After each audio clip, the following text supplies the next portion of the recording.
A very warm welcome to all of you.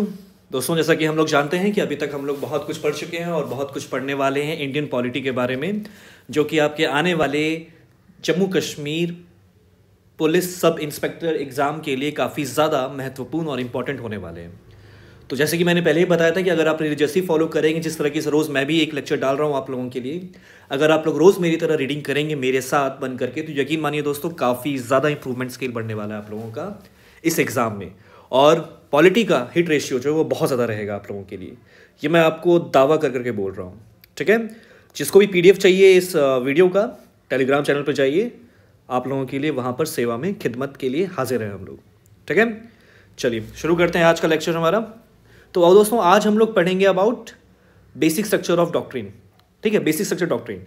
Basic structure मतलब क्या होता है दोस्तों? बेसिक स्ट्रक्चर मतलब होता है कि एक छोटा सा एक स्ट्रक्चर, जैसे कि हम लोग बिल्डिंग बनाते हैं, ठीक है, तो उसके नीचे हम लोग नींव डालते हैं ना, हम लोग एक स्ट्रक्चर क्रिएट करते हैं, कंक्रीट डाल करके सरिये से एक पूरा एक बेसमेंट क्रिएट करते हैं, उसका एक बेस, स्ट्रॉन्ग बेस क्रिएट करते हैं, जो सबसे ज़्यादा इंपॉर्टेंट होती है हमारे लिए। और हम लोग एक भाषा में भी बात करते हैं, एक लैंग्वेज में भी बात करते हैं कि यार इमारत तो ठीक है लेकिन उसकी नींव बहुत स्ट्रांग होनी चाहिए।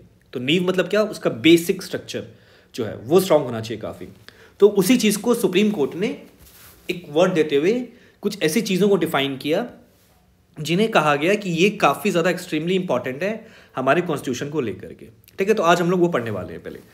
तो चलिए ठीक है, इस बेसिक स्ट्रक्चर में हमारा क्या आता है? फंडामेंटल राइट्स आते हैं। ठीक है, फंडामेंटल राइट्स तो हैं भाई, बिल्कुल आपका अधिकार ही। अगर बेसिक स्ट्रक्चर नहीं रहा तो फिर फायदा क्या है ना? सबसे important, one of the important thing is fundamental rights as well. ठीक है, चलिए, तो ये बेसिक स्ट्रक्चर की बात उठी कहाँ से दोस्तों? मतलब सुप्रीम कोर्ट की ऐसे क्या मतलब वो हो गई कि यार बेसिक स्ट्रक्चर वर्ड देना जरूरी है। ये तब हुआ जब फंडामेंटल राइट्स और DPSP के बीच में फाइट होने लग गई कि कौन किससे ऊपर है। DPSP क्या है? प्रिंसिपल्स ऑफ गवर्नमेंट है। फंडामेंटल राइट्स क्या है? लोगों की सुविधा के लिए। DPSP क्या है? गवर्नमेंट की सुविधा के लिए। तो सरकार जब अपने पॉलिसीज को डालने के लिए, मतलब अगर किसी एक पर्टिकुलर सेक्शन ऑफ सोसाइटी को या किसी भी तरीके से उन्हें हेल्प करने के लिए कुछ ऐसी पॉलिसीज बनाने लग जाती है ना, विदाउट टेकिंग केयर ऑफ कि वो किसी के फंडामेंटल राइट को चैलेंज कर रहा है कि नहीं कर रहा है, देन अ कॉन्फ्लिक्ट अराइव्स। उस कॉन्फ्लिक्ट के चलते काफ़ी ज़्यादा एक पॉलिटिकल एक कायोटिक सिचुएशन क्रिएट हो जाता है, और तब हमारा सुप्रीम कोर्ट जो है वो बीच में आता है। उसी चीज़ को रखते हुए हमारे 3-4 केसेस हैं दोस्तों जिन्हें हमें याद रखना है। Following 4 cases. ठीक है, first is Shankari Prasad, Golaknath, Kesavananda Bharati and Minerva Mills case. ठीक है, चलिए, तो शंकरी प्रसाद से चालू करते हैं। देखिए, ये केसेस का क्वेश्चन आपसे आ सकता है पेपर में, डिटेलिंग में नहीं जाएंगे, वो एक रेलेवेंस पूछेंगे कि भाई शंकरी प्रसाद केस में सुप्रीम कोर्ट ने क्या कहा था। बस आपको इतना याद रखना है। कहानी घर घर की या क्योंकि सास से कोई बहू में नहीं जाना है, हम लोग को सिर्फ इतना याद रखना है कि शंकरी प्रसाद के केस में क्या कहा गया, दैट्स ऑल। ठीक है, चलिए। SC opened that की power of parliament to amend the constitution under article 368 also includes power to amend fundamental rights। Amending fundamental rights मतलब कि अगर आर्टिकल 14 राइट टू इक्वालिटी है तो मैं उसे भी बदल दूंगा। मतलब संपूर्ण ताकत, मतलब इतनी ताकत दे दी पार्लियामेंट को कि यार तुम कुछ भी कर सकते हो, मतलब नेक्स्ट टू गॉड बन गए हो तुम। ठीक है, ये आर्टिकल 368 में हमारा एक यूज़ किया गया है दोस्तों। ये आने वाले टाइम में हम लोग पढ़ेंगे, अभी अमेंडमेंट ऑफ द कॉन्स्टिट्यूशन में पढ़ेंगे कि आर्टिकल 368 है क्या एक्चुअली में। ठीक है, तो भाई शंकरी प्रसाद में क्या कहा कि शंकरी प्रसाद में ये कहा गया कि भाई आपके पास बहुत ताकत है, आप फंडामेंटल राइट्स तक को भी चेंज कर सकते हैं। कौन? पार्लियामेंट। चलिए, it based it judgment on the logic that word law mention in article 13। जैसा कि दोस्तों हम लोगों ने आर्टिकल 13 पढ़ा था, any law which is inconsistent with the fundamental right shall be void. जो बहुत अच्छे से पढ़ रहे हैं उन्हें याद होगा, और मैं चाहता हूं कि अगर आपको नहीं याद आ रहा है तो दोबारा जाइए, पढ़िए, समझिए और वापिस आइए। ठीक है, चलिए।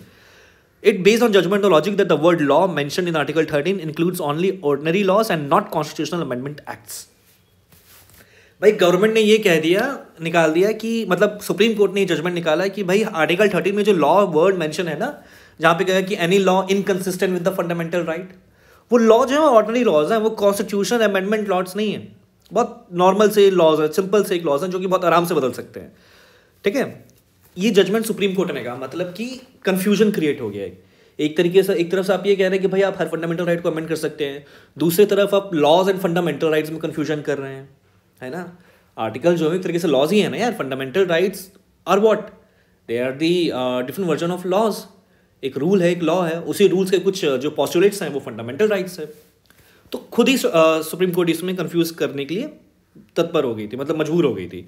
तो शंकरी प्रसाद से क्या याद रखना है कि भाई पार्लियामेंट के पास बहुत ताकत है कुछ भी फंडामेंटल राइट बदलने के लिए। चलिए शंकरी प्रसाद आपका हो गया। अब गोलकनाथ पे चलते हैं, धीरे धीरे हम लोग बढ़ते जा रहे हैं। पहला शंकरी प्रसाद, दूसरा गोलकनाथ, ठीक है। ऐसी ओवररूल्ड जजमेंट, भाई सुप्रीम कोर्ट के पास ताकत है। जुडिशियल रिव्यू मतलब क्या कि अपना जजमेंट देख करके वो दोबारा अपना जजमेंट चेंज भी कर सकती है। जुडिशियल रिव्यू का मतलब ये होता है दोस्तों, याद रखिएगा, ठीक है। ऐसी ओवररूल्ड जजमेंट मतलब उसने कहा कि जो हमने पहले कहा था अब हम दोबारा चेंज कर रहे हैं उसको। It rule this in this time fundamental rights given a transcendental and immutable position, hence parliament can not abridge or take away any of this rights. Fundamental rights सबसे संवैधानिक और सबसे बड़ी चीज़ है, सबसे इम्यून चीज़ है एक इंसान के लिए, एक सिटीजन के लिए। किसी के पास इतनी ताकत नहीं होनी चाहिए कि वो उससे छीन सके, क्योंकि अगर फंडामेंटल राइट से ह्यूमन से छीन लिए तो फिर तो डेमोक्रेसी क्या है, फिर तो भगवान ही हो गए ना, कि आप उसको किसी तरह कोई प्रोटेक्शन ही नहीं रहा। तो गोलकनाथ ने इसमें क्या कहा भाई सुप्रीम कोर्ट ने कि फंडामेंटल राइट जो है वो सबसे इंपॉर्टेंट है और किसी के पास ताकत नहीं उसे छीनने की, ठीक है। इन्होंने कहा it open the constitutional amendment act is also law under article 13। Constitutional amendment act भी जो है वो आर्टिकल 13 में एक लॉ है, ठीक है। अगर आप किसी को अमेंड कर रहे हैं किसी आर्टिकल को तो वो भी एक लॉ है, आर्टिकल 13 में ये कहा सुप्रीम कोर्ट ने। उसके बाद कहा कि reactive judgment by enacting 24th amendment act. देखिए अमेंडमेंट एक्ट्स में आप जाएंगे तो उतना मुझे नहीं लगता कि आपका एग्जाम में उतना पूछा जाएगा कि कौन सा अमेंडमेंट एक्ट का क्या सिग्निफिकेंस है, तो ये इतना इंपॉर्टेंट नहीं है। इंपॉर्टेंट क्या है, समझना कहानी चल क्या रही है, हकीकत क्या है, बस इतना जानना, इससे रूबरू होना आपको ज़रूरी है। चलिए अभी कौन कौन सा पढ़ लिया, शंकरी पढ़ लिया। शंकरी में क्या कहा भाई कि बहुत ताकत है पार्लियामेंट के पास, फंडामेंटल राइट्स भी छीन सकती है। फिर गोलकनाथ में कहा कि नहीं ऐसा नहीं है, ताकत नहीं है किसी के पास, कोई नहीं छीन सकता है। चलिए अब आए केशव नंदा साहब। काफ़ी फेमस केस था दोस्तों, ये काफ़ी फेमस केस था और इसने काफ़ी एक हिस्ट्री ऑफ इंडियन कॉन्स्टिट्यूशन को बदला। ऐसी ओवरऑल जजमेंट गोलकनाथ। अब गोलकनाथ का जो बोला था फिर दोबारा से ओवरऑल चेंज कर दिया भाई सुप्रीम कोर्ट ने। इन्होंने कहा कि parliament is empower to take away or abridge any of the fundamental, मतलब जो पहले शंकरी प्रसाद में कहा था कि भाई ले सकती है फंडामेंटल राइट, मतलब भगवान है, दोबारा केशव नंदा में कह दिया कि भाई हाँ दोबारा ले सकते हैं, मतलब है ताकत पार्लियामेंट के पास इतनी। बट ले तो सकते हैं लेकिन basic structure of the constitution को बिगाड़े बिना। बेसिक स्ट्रक्चर ऑफ कॉन्स्टिट्यूशन मतलब क्या दोस्तों, जैसे कि कोई लॉ बना है तो आर्टिकल 14 क्या कहता है, इक्वालिटी जो है वो जो भी लॉ बनाए आप, इक्वालिटी एक basic structure of the constitution है। आप उसमें छेड़छाड़ नहीं कर सकते, आप कोई भी लॉ बनाइए, लेकिन उस लॉ का एंड पॉइंट जो होना चाहिए वो इक्वालिटी होना चाहिए। समझ आया आप लोगों को? तो बेसिक स्ट्रक्चर का मतलब ये था, कहने का मतलब ये था केशव नंदा में कि भाई आप फंडामेंटल राइट चेंज तो कर सकते हैं मगर विदाउट छेड़छाड़ किए हुए बेसिक स्ट्रक्चर। अभी हम लोग पढ़ेंगे कि बेसिक स्ट्रक्चर में क्या क्या होता है, ये हिस्ट्री बता रहा हूँ कि बेसिक स्ट्रक्चर में क्या क्या अभी पढ़ेंगे वो चीज़, ठीक है। उसके बाद आया Minerva mills case. Minerva mills में ये कहा गया भाई कि which declared under Article 3 that there is no limitation on the constitutional power of Parliament and it barred the courts from questioning such amendments।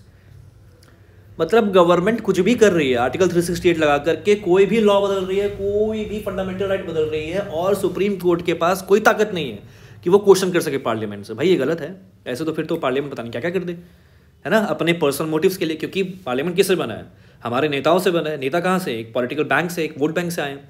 Vote bank में personal motives भी हो सकते हैं, तो कहीं ना कहीं एक चीज़ से ये डेविएट हो सकता है अपने पर्पस से, ठीक है। तो मिनर्वा मिल्स में ये कहा गया कि भाई कोर्ट्स के पास कोई पावर नहीं है कि हम कुछ भी करें, कोई चेक नहीं करेगा कि हम क्या करें क्या नहीं करें, लेकिन तुरंत ही वो इनवैलिडेट हो गया। मतलब सुप्रीम कोर्ट ने कहा कि नहीं, जुडिशियल रिव्यू हमारे पास है, हम तो देखेंगे भाई, हम तो किसी भी लॉ को देख सकते हैं, किसी भी कानून को देख सकते हैं कि क्या सही है कि नहीं वो सोसाइटी के लिए। तो बस मिनर्वा मिल्स में क्या याद रखना है कि भाई जुडिशियल रिव्यू क्या बताया सुप्रीम कोर्ट ने, और पार्लियामेंट और सुप्रीम कोर्ट ने लड़ाई हुई। सुप्रीम कोर्ट कहता है भाई हमारे पास जुडिशियल रिव्यू पावर है, हम कोई भी बेसिक स्ट्रक्चर ऑफ कॉन्स्टिट्यूशन को देख सकते हैं, कोई भी पार्ट को देख सकते हैं, लॉ को देख सकते हैं, आर्टिकल को देख सकते हैं। आपके पास पूरी ताकत तो है, लेकिन आप ये नहीं कह सकते कि अंधाधुंध आप कुछ भी करेंगे। We are there to put brakes on you. चलिए अब नेक्स्ट चलते हैं। बेसिक स्ट्रक्चर ऑफ कॉन्स्टिट्यूशन भाई क्या क्या इन्वॉल्व करता है, चलिए आइए। सुप्रीम कोर्ट ने ही बताया कि क्या क्या है। कॉन्स्टिट्यूशन सबसे बड़ा है, इसी को फॉलो करना है। रूल ऑफ लॉ है, लॉ है ही। Sovereignty, liberty, republic, nature of Indian polity पढ़ चुके हैं हम लोग ये चीज़। Judicial review to harmony and balance between fundamental rights and directive principles. हमेशा से एक लड़ाई है यार फंडामेंटल राइट्स और डीपीएसपीस में, क्योंकि मतलब ऐसा कहा जाता है कि यार डीपीएसपीस को अगर पूरा करने लग गए तो फंडामेंटल राइट्स कहीं ना कहीं रह जाएंगे, फंडामेंटल राइट करते करते रह गए तो डीपीएसपी में। तो एक बहुत बैलेंस बेडरॉक चाहिए इन दोनों के बीच में। काफ़ी पुरानी लड़ाई है ये, दो भाइयों के बीच में काफ़ी पुरानी लड़ाई है, अभी इस फिलहाल पे नहीं जाते हैं डीप में, बस इतना रखना है कि एक बैलेंस है जो कि हमारे बेसिक स्ट्रक्चर में ये सब चीज़ें इन्वॉल्व की जाती है। इक्वालिटी हो गया, पार्लियामेंट सिस्टम हो गया, पार्लियामेंट्री सिस्टम मतलब कि भाई प्रेसिडेंशियल सिस्टम ना हो जाए, मोनार्कियल एनार्कियल ना हो जाए, तो ये पता रहे कि पार्लियामेंट्री सिस्टम ही फॉलो करना है हमेशा। फेडरल करेक्टर मतलब स्टेट एंड सेंट्रल दोनों में पावर डिवाइडेड है, separation of power, executive, legislature, judiciary separate हो रखे हैं पावर, ठीक है। Unity and integrity of the nation, बिल्कुल। Free and fair elections, article 32 बताया था मैंने आपको, ठीक है। आर्टिकल 32 आपका जो है कि कॉन्स्टिट्यूशन आप जाकर के सुप्रीम कोर्ट में जाकर के आप याचिका कर सकते हैं, as an like you can contest the court और you can challenge that my fundamental rights have been challenged. You can challenge or contest a case against the infringement on your fundamental rights. ठीक है, चलिए। Power of high court under article 26 and 247, 142 and 147, मतलब कि यहाँ पर ये 142 147 कहते हैं कि सुप्रीम कोर्ट अपने राय दे सकता है। प्रेसिडेंट को अगर किसी मैटर पे राय चाहिए सुप्रीम कोर्ट का तो भाई वो मांग सकता है। उसी तरीके से हाई कोर्ट स्टेट गवर्नमेंट या सेंट्रल गवर्नमेंट को कुछ राय दे सकता है अपना, तो ये आर्टिकल 226 हाई कोर्ट में और आर्टिकल 142 सुप्रीम कोर्ट में, ठीक है। चलिए आगे चलते हैं। Limited power of parliament to amend the constitution, ठीक है, बिल्कुल भाई। जब हमारा मिनर्वा मिल्स केस में कहा गया कि भाई आप लोग हमारा ध्यान नहीं रखेंगे कि हम लोग क्या कर रहे हैं क्या नहीं कर रहे हैं, हमें जो करना है करने दीजिए, पूरी आज़ादी चाहिए, नहीं भाई ऐसा नहीं हो सकता है, उसी को कहा गया लिमिटेड पावर ऑफ पार्लियामेंट, ठीक है। Basic structure concept got highlighted in various judgments of supreme court such as Indira Nehru Gandhi, Minerva Mills, Waman Rao and I R Coelho etcetera, ठीक है। These are the cases. चलिए, basic structure and its main criticisms. अब criticism भी देख लेते हैं भाई, क्योंकि जहाँ कोई अच्छी चीज़ होगी तो क्रिटिसिज्म तो आएगा ही आएगा यार। ये तो कुछ तो लोग कहेंगे, लोगों का है काम कहना, छोड़ो बेकार की बातें, है ना। वो वाला गाना सुना है ना सबने मेरे ख्याल से, हाँ, वो यहाँ पे बड़े अच्छे से लागू होता है, खासकर हमारे इंडियन कॉन्स्टिट्यूशन में और इंडियन सोसाइटी में बहुत अच्छे से ये गाना लागू होता है, बहुत अच्छे से इम्प्लाई हो सकता है। कभी भी आप कुछ अच्छा करोगे या ना तो चार लोग आ जाएंगे यार उसमें खामियां और गलती निकालने में, इसलिए बेहतर ही है आपको जो करना है आप करो अपने बिल्कुल कॉन्शियस माइंड से, और अपने सारे मतलब जो भी स्ट्रेंथ है आपकी और करेज है, इनके इंटीग्रेशन ऑफ फोर्सेस, इनके हार्मोनियल फोर्सेस से ना आप अपना बस काम करते रहो जो आपको चाहिए। दुनिया क्या सोचती है, क्या कहेगी, क्या करना है, ये सब कोई फ़ायदा नहीं है सोचने का यार, है ना। एक टाइम बाद आप खुद ये सोचोगे यार क्या मैं इन सब बेवकूफ़ चीज़ों को मैं सोच रहा था, समझ रहा था, कोई फ़ायदा नहीं। अच्छा होता कि मैं खुद अपने में ही लगा होता, ज़्यादा बेटर था मेरे लिए, है ना। चलिए, बहरहाल तो क्रिटिसिज्म पढ़ते हैं हम लोग। Common criticism is that doctrine has no basis in constitution language. भाई डॉक्ट्राइन जो है ये बहुत टाइम बाद, मतलब ये तो अभी भी हाल फिलहाल की बात है भाई, है ना। तो भाई कॉन्स्टिट्यूशन में तो डाला नहीं गया था ये, तो अभी भी फिर आप कुछ नई नई चीज़ें डालते जा रहे हैं कॉन्स्टिट्यूशन में, ये कहने का मतलब है। क्रिटिसिज्म्स में बेसिकली आपको इतना क्वेश्चन नहीं किया जाएगा, बस मैं बेसिकली अंडरस्टैंडिंग के लिए मैं आपको बता रहा हूँ, ठीक है। It's dictators also believe doctrine of courts judiciary power to impose a philosophy over democratically form government. कोई सेंस नहीं दोस्तों, इन लोगों को इतना पढ़ने की ज़रूरत है नहीं, पता है क्या, क्योंकि यार बेसिक स्ट्रक्चर भी अगर लाया सुप्रीम कोर्ट ने तो हमारे अच्छे लिए ले आया है। अब पता है पेपर या गवर्नमेंट इतनी बेवकूफ़ नहीं है या इतनी ज़्यादा रूड नहीं हो सकती है कि वो एक अच्छी चीज़ को लेकर भी क्रिटिसिज्म पूछे। वो क्रिटिसिज्म वहाँ पूछे कि जहाँ पर क्रिटिकल इवैल्यूएशन होना की पॉसिबिलिटी है, लेकिन बेसिक स्ट्रक्चर डॉक्ट्राइन में ज़रूरी नहीं है क्रिटिसिज्म करना यार, क्योंकि ये अच्छी चीज़ है कि बताया गया कि भाई कम से कम पार्लियामेंट की पावर को रेस्ट्रिक्ट कर दिया गया, ठीक है। Arguments for existence of basic structure, article 13(2) बताया जैसे कि मैंने आपको कि लॉ जो है वो उसमें लॉ की बात की गई थी आपकी फंडामेंटल राइट की। It's not an ordinary law but an amendment parliament law, ठीक है। Parliament and the state legislatures are clearly prohibited for making laws that take away or abridge the fundamental rights guaranteed to the citizen, ठीक है। The Constitution has explicitly mentioned that SC is the guarantor and defender of the Constitution। ये बहुत पहले पढ़ चुके हैं हम लोग, ठीक है। आर्टिकल 32 कौन सा आर्टिकल है? आर्टिकल 32 है ना, अरे याद करो यार, तुम लोग कहाँ कहाँ घूम रहे हो तुम लोग, आर्टिकल 32 है उसका। चलो, नोट सम इंपॉर्टेंट टर्मिनोलॉजीज। अब टर्मिनोलॉजीज भी एक बार देख लेते हैं भाई। जुडिशियल एक्टिविज्म मतलब एक्टिविटी, कितनी फ्रिक्वेंट जुडिशियल जो है वो अपनी एक्टिविटीज़ कर रहा है, मतलब कि हर चीज़ पे ध्यान रख रहा है, हर चीज़ को बारीकी से देख रहा है, समझ रहा है, इसको कहते हैं जुडिशियल एक्टिविज्म, ठीक है। कि एक मतलब एक लॉ को पूरे तरीके से देखना, उसकी एप्लीकेबिलिटी को, उसके इम्प्लीकेशंस को हर एक तरीके से, हर एक नज़रिए से देखना, सोसाइटी में किस तरीके से हमारे सोसाइटी में वो काम करेगा, ठीक है। ये होता है जुडिशियल एक्टिविज्म। एग्जाम्पल हो गया जैसे कि केशव नंदा भारती केस, जहाँ पर भाई चैलेंज किया गया था, है ना। चलिए, केशव नंदा भारती केस में क्या कहा गया था? कुछ नहीं, किसी को ध्यान नहीं आ रहा है याद कि नहीं आ रहा है? केशव नंदा भारती केस में कहा गया था कि फंडामेंटल राइट्स को आप बदल सकते हैं, पार्लियामेंट बदल सकती है, मगर without changing the basic structure of the constitution. वही हम लोग पढ़ रहे थे अभी। चलिए, जुडिशियल ओवर रीच मतलब कि जहाँ तक जुडिशियल की ताकत है उससे ज़्यादा वो मतलब अपना अथॉरिटी डालने की कोशिश कर रहा है ना। ओवर रीच मतलब यही होता है, हद से ज़्यादा करना। जैसे कि एक गिलास में पानी होता है ना, जब पानी भरने के गिरने लग जाता है ना तो उसको ओवर रीच कहते हैं, ठीक है। Banning regulation related to allowing bars near highways, क्या कि इसमें ना अब फंडामेंटल राइट्स और डीपीएसपीज भी बैन करने लग जाते हैं, ठीक है। इसलिए ये चीज़ जुडिशियल ओवररीच कहा गया है। चलिए, जुडिशियल रिव्यू अभी पढ़ चुके हैं हम लोग कि भाई अपने लॉज खुद देख करके चेंज कर सकती है, सुप्रीम कोर्ट अपने जजमेंट्स को चेंज कर सकती है, ठीक है। एग्जाम्पल से उतना मैटर नहीं करता। आर्टिकल 32 एंड आर्टिकल 142 ये तो आपके पढ़ ही रहे। आर्टिकल 32 आपका हो ही गया, बेसिक स्ट्रक्चर ये भी एक तरीके से आपका है ना। और आर्टिकल 142 जो है ये आपका सुप्रीम कोर्ट का है, you know, giving advice to the president और in the international matters and affairs, पढ़ेंगे आगे। चलिए, यहाँ तक आपका basic structure of the constitution complete होता है। इससे ज़्यादा और कुछ भी नहीं पढ़ना है, जो मैंने समझाया है बस उतना याद रखना है, दैट्स ऑल। इससे ज़्यादा दिमाग बुद्धि नहीं लगानी है, ठीक है। चलिए, अब हम लोग क्या पढ़ने वाले हैं, अमेंडमेंट, जिसका आप लोगों को बहुत ही तरीके से इंतज़ार था, बहुत समय से, है ना। चलिए, अमेंडमेंट मतलब क्या होता है, कुछ बदल देना, मॉडिफाई कर देना, है ना, बस इतना याद रखना है। तो अमेंडमेंट्स ऑफ द कॉन्स्टिट्यूशन मतलब कॉन्स्टिट्यूशन में जो है उसे बदलना मतलब कि हमने पढ़ा है कि भाई फ्लेक्सिबल है हमारा constitution, at the same time flexible भी है और एट द सेम टाइम काफ़ी स्ट्रॉन्ग भी है। अब भाई लॉज हैं, रूल्स है, तो समय के साथ वो बदलना भी तो ज़रूरी है ना। It has to be change with the application of time, because as the time changes people are also changing, new advancements are coming in front of our eyes, as like ki cyber security for example, earlier it was not there, but now we need a particular law as in like right to privacy for the cyber protection, for our protection of privacy, right? तो इसलिए amendments करने होते हैं। चलिए, the procedure of amendment of the constitution was borrowed from South Africa। ये question आ सकता है, याद रखिएगा, दिमाग में रखिएगा इसको घुसा करके, कि अगर प्रोसीजर ऑफ अमेंडमेंट पूछा जाता है तो वो कहाँ से लिया गया, तो भाई वो साउथ अफ्रीका से लिया गया, ठीक है। उसके बाद article 368 in part of the part 20 of the constitution deals with the powers of parliament to amend the constitution, ठीक है। चलिए, इसका मतलब क्या है कि आर्टिकल 368 जो है ये डील करता है बेसिकली पार्लियामेंट के अमेंडिंग पावर को, ठीक है। चलिए, above provision state a parliament is constitution power amend by way of addition variation और रिपील एनी, या तो वो ऐड कर सकता है, या तो वो उसी चीज़ को बदल सकता है, या उस चीज़ से कुछ डिलीट कर सकता है, कोई भी लॉ से। सिंपल, कोई बड़ी बात नहीं है भाई। जब हम ये कह रहे हैं कि कुछ बदल सकता है आदमी, तो ऑब्वियसली या तो उसे कम कर दे, या तो बढ़ा दे, या तो उसमें थोड़ा सा चेंज कर दे उसे, है ना। चलिए, however in Kesavananda Bharati case can not amend those parts which are पढ़ चुके हैं हम लोग अभी, ठीक है। चलिए, नेक्स्ट पार्ट चलते हैं। अमेंडिंग प्रोसीजर होता कैसे है भाई। चलिए, amendment can be initiated only by the introduction of a bill. एक बिल बनाते हैं हम लोग जब कोई चेंज लाना होता है। तो भाई अब जैसे कि घर गए तो भाई हम बोलेंगे पापा लैपटॉप चाहिए, तो लैपटॉप क्यों चाहिए, तो भाई लिस्ट तैयार रहती है दिमाग में कि यार प्रेजेंटेशन बनाना है, पढ़ाई करनी है, ठीक है, थोड़ा एजुकेशन पर्पज चाहिए। वो अंत बात है कि यूट्यूब पे ही वीडियोस देखने होते हैं और मूवीज़ देखना होता है, गेम खेलने होते हैं, लेकिन एक पूरी लिस्ट तैयार रहती है, ठीक है, दिमाग में। तो रीजंस तैयार रहते हैं, तो वही रीजंस को कहा गया बिल को रिप्रेजेंट दूसरे से हाउस में करने से पहले नहीं हो सकता अमेंडमेंट। चलिए, the bill can be introduce either by minister by private member. Ministers तो हैं ही, प्राइवेट मेंबर्स वो हुए जो कि किसी मिनिस्ट्री में इन्वॉल्व नहीं है, ठीक है, ये इन्हें प्राइवेट मेंबर कहा जाता है और इन्हें भी हाउस में इक्वली दर्जा दिया जाता है। चलिए, the bill must be passed in each house by a special majority, that is majority of the total membership of the house.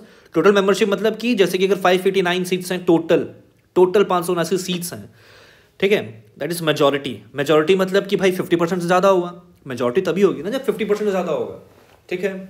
चलिए, मेजॉरिटी मतलब कि टोटल मेंबरशिप 589 हुआ फॉर एग्जाम्पल, मतलब 200 सीट्स है मान लीजिए, तो मेजॉरिटी क्या हुई 102, ठीक है, of the house, and a majority of 2/3 of the member of the house present and voting.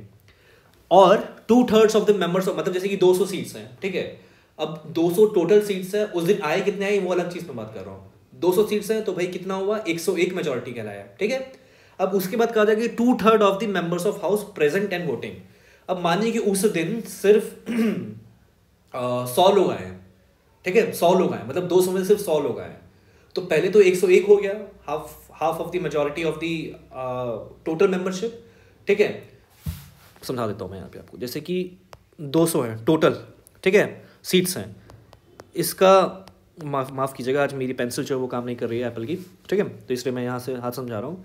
अब 200 सीट्स हैं टोटल, तो इसमें क्या कहा गया भाई, majority of total membership special majority मतलब कि 101, 50% से अबव हुआ ना, है ना, 50% से अबव हुआ तो 101 हुआ।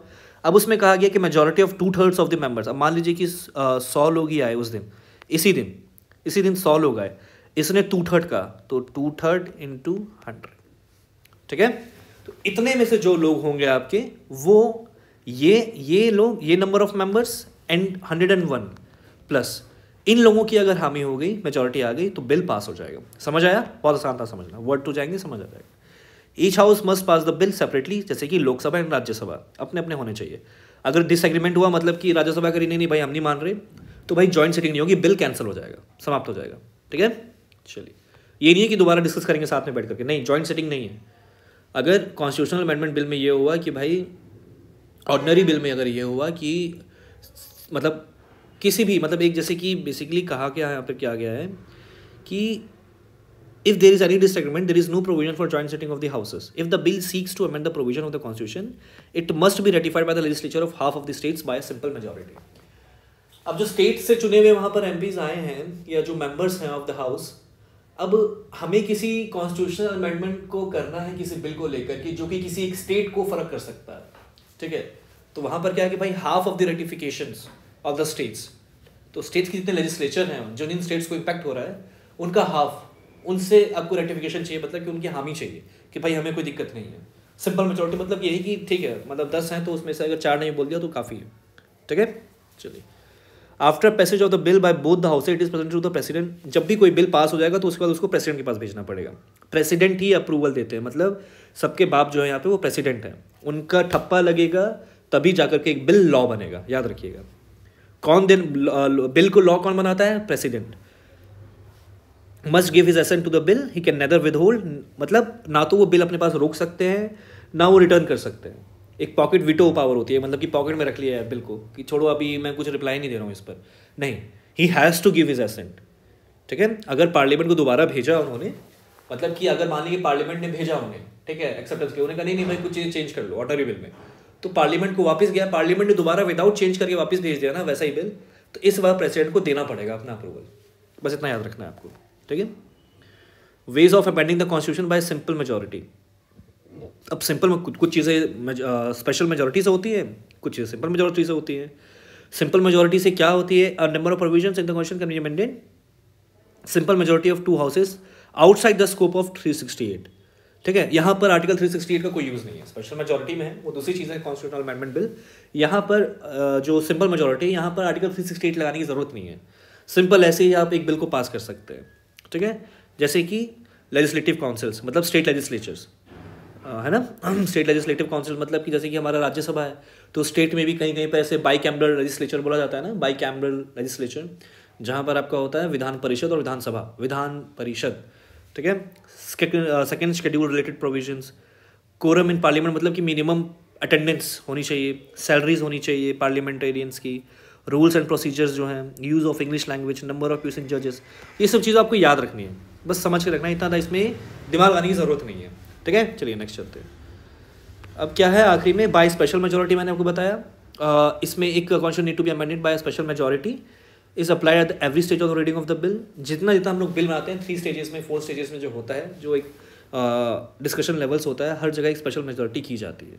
जो काफ़ी इंपॉर्टेंट बिल्स होते हैं ना, काफ़ी ज़्यादा इंपॉर्टेंट रेलेवेंस जिनका होता है, जैसे कि फंडामेंटल राइट्स हो गए, DPSPs हो गए, all which are not covered by above category, और उसके अलावा जो हमारे सिंपल मेजॉरिटी में नहीं कवर्ड किए गए वो सब इसमें कवर्ड होते हैं।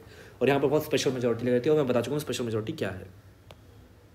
Bye special majority of parliaments and consent of states, ये सब चीज़ें, कंसेंट ऑफ स्टेट मतलब कि इलेक्शन ऑफ प्रेसिडेंट हो गया, एनी ऑफ द लिस्ट इन 7, इसमें डिटेल में नहीं जाना है आपको, ठीक है, इसमें इतना डिटेल में नहीं जाना है, बस parliament and consent of states. Parliament से रिलेटेड क्या चीज़ें हैं भाई? जैसे कि एग्जीक्यूटिव पावर हो गया, प्रेसिडेंट हो गए, ठीक है, डिस्ट्रीब्यूशन ऑफ लेजिस्लेटिव पावर्स हो गया, 7 शेड्यूल में जो लिस्ट है हमारे, जो कि मैंने आपको उस टाइम में बताया शुरुआत में जब हिस्टोरिकल बैकग्राउंड पढ़ रहे थे हम, कि डिफरेंस क्या है।